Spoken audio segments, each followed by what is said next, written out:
Hello good morning. இன்றைக்கி அம்மா வந்து ஒரு ஹெல்த் இஷ்யூக்காக இஎஸ்ஐ ஹாஸ்பிட்டல் கூட்டிகிட்டு போகணும். ஸோ அதனால் நான் மார்னிங்கே எழுந்திரிச்சு வீடை ஃபுல்லாக க்ளீன் பண்ணிவிட்டு நானும் கிளம்பி கூப்பிட்டு போகிறதுக்கு வந்து ரெடி ஆகிட்டேன். எதனாலனா அம்மாவுக்கு வந்து 54 ஏஜ் ஆகுது. அவங்களுக்கு வந்து பீரியட்ஸ் வந்து ஸ்டாப் ஆயிடுச்சு.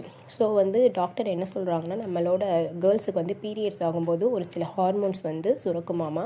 அந்த ஹார்மோன்ஸோட வேலை என்னென்னா, நம்மளோட போனை வந்து பாதுகாக்கிறது அந்த ஹார்மோன்ஸோட வேலையாமா.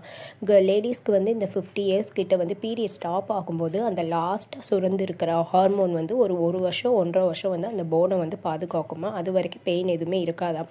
அதுக்கப்புறம் அந்த சத்து எல்லாமே போன பின்னாடி இந்த போன் வந்து பெயின் ஆக ஸ்டார்ட் ஆகுது. எல்லா லேடிஸ்க்குமே 55 ஏஜ் ஆகுது, பீரியட்ஸ் வந்து ஸ்டாப் ஆயிடுச்சுன்னா இந்த போன் வந்து பெயின் ஆக வந்து ஸ்டார்ட் ஆயிடுமா. அது வந்து இடுப்பாக இருக்கட்டும், காலாக இருக்கட்டும், முட்டியாக இருக்கட்டும், எங்கே வேணாலும் இந்த வலி வந்து வர வாய்ப்பு இருக்காமா.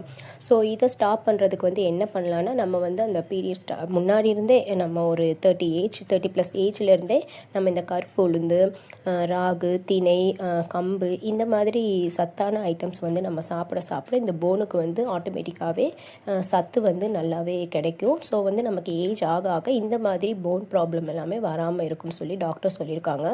ஸோ வந்து என் வீட்டில் ஒரு ஹெல்த் இஷ்யூவாக தான் போயிட்டுருக்கு. ஹஸ்பண்ட்காக இருந்தாலும் சரி, அம்மாவுக்காக இருந்தாலும் சரி இது எல்லாத்தையுமே நம்ம வந்து ஷேர் பண்ணலாமே சொல்லி தான் இந்த வீடியோ